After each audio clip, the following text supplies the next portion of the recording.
मायावती की बसपा ने मथुरा सीट पर मुकाबला खड़ा करने के लिए इस बार कमलकांत उपमन्यु को प्रत्याशी बना दिया है।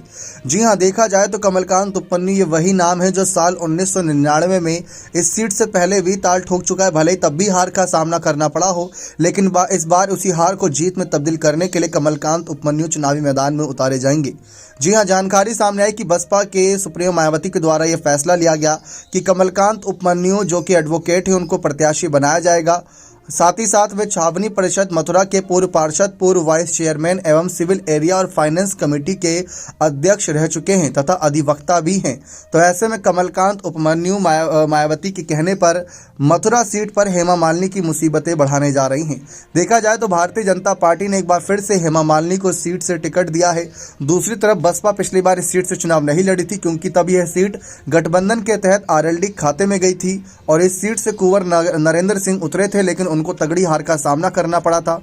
अब कांग्रेस के प्रत्याशी का इंतजार है कि कांग्रेस किस प्रत्याशी को इस सीट से आय करती है।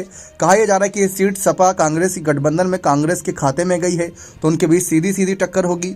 बसपा के अगर हम पिछले कुछ चुनावी नतीजों की बात करें तो साल 2019 को अगर छोड़ दिया जाए तो साल 2014 में बीएसपी के विवेक निगम इस सीट पर सिर्फ 73,000 वोट पाए थे, जबकि बीजेपी की हेमा मालिनी 6,74,000 यानी करीब 6,01,000 वोट से बीएसपी के प्रत्याशी से आगे थी। साल 2009 में सीट से जयंत चौधरी एनडीए गठबंधन में जीते थे और बीएसपी के श्याम सुंदर शर्मा इस सीट पर 2,10,000 वोट पाए थे और उनकी 1,69,000 वोटों से हार हुई थी। तो बसपा नंबर 2 नंबर 3 की पार्टी इस सीट पर रही है, ऐसी बात नहीं है। और साल 2004 में भी नंबर 2 की पार्टी रही थी इस सीट से। जब कमलकांत उपमन्यु इस सीट से साल 1999 में उतरे थे, तब बीजेपी के तेजवीर सिंह से वे करीब 41,000 वोटों से ही हारे थे, लेकिन उनको 1,18,000 वोट मिले थे तब कमलकांत उपमन्यु को। तो इतना बुरा भी आंकड़ा उनका प्रदर्शन नहीं था।